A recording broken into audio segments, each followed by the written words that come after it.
In my video about Guksa, I mentioned a feast that took place. The Feast of Maskal in Addis Ababa. Ras Haile Selassie Guksa, Ras Hailu Tekle Haymanut, and Ras Seyoum Mengesha sat with Amido, 3rd Duke of Aosta, the Viceroy and Governor General of Italian East Africa. In my previous two videos, I already talked about Guksa and Tekle Haymanut, so you probably know that they were there because they betrayed the country. But why is Seyoum Mengesha with them? That's what we are going to learn about in this video. Although Mengesha is with his fellow Ethiopians, he is present for completely different reasons. This is the story of Seyoum Mengesha, a lesson in loyalty. Lul Ras Seyoum Mengesha was born on the 24th of June 1886 in the province of Gojam. His father was Ras Mengesha Yohannes, the son of Emperor Yohannes of Ethiopia, from the royal house of Tigray, making him part of the imperial family. In his teenage years, Lul Ras Seyoum moved with his family from Gojam to Tigray, and in 1910, he became the Shum of Western Tigray province. Seyoum was a well-respected man during this time and traveled quite a bit with the Emperor Haile Selassie, even earning himself a Knight Commander of the Order of the British Empire in 1924.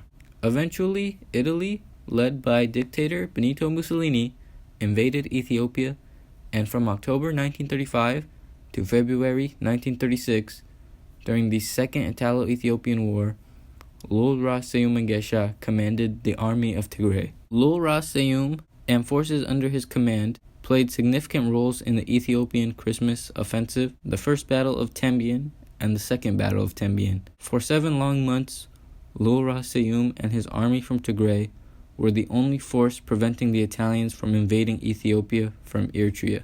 And it was not until 1936, when the fighting moved to Mecho, that the emperor sent reinforcements to assist Lul Ras Seyoum and his men.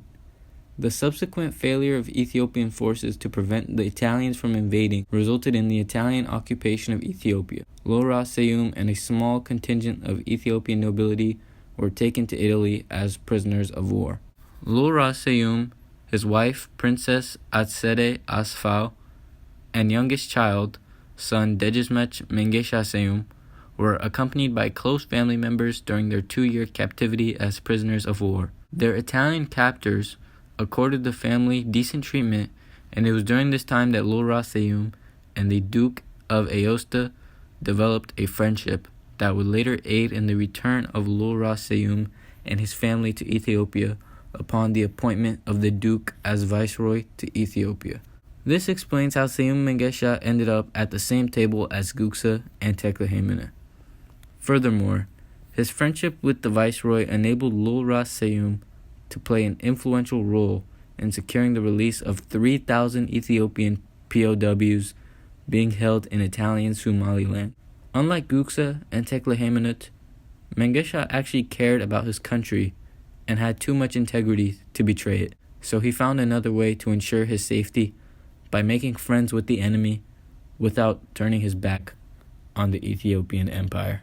In the period leading to the Italian withdrawal from Ethiopia, Lul Ras Seyoum led an army of 70,000 from Tigray in the fight to free the northern provinces from Italian forces. Following the complete liberation of Ethiopia from Italian occupation, he returned to the capital of Addis Ababa, where he was formally reappointed Teklai Geji of Tigray, and remained in Addis Ababa until 1941. Emperor Haile Selassie held Ras Seyoum in very deep regard and depended on him as a senior advisor. He was a member of the Crown Council from 1945 until his death in 1960, where he was killed during a coup and buried in Aksum at the age of 74.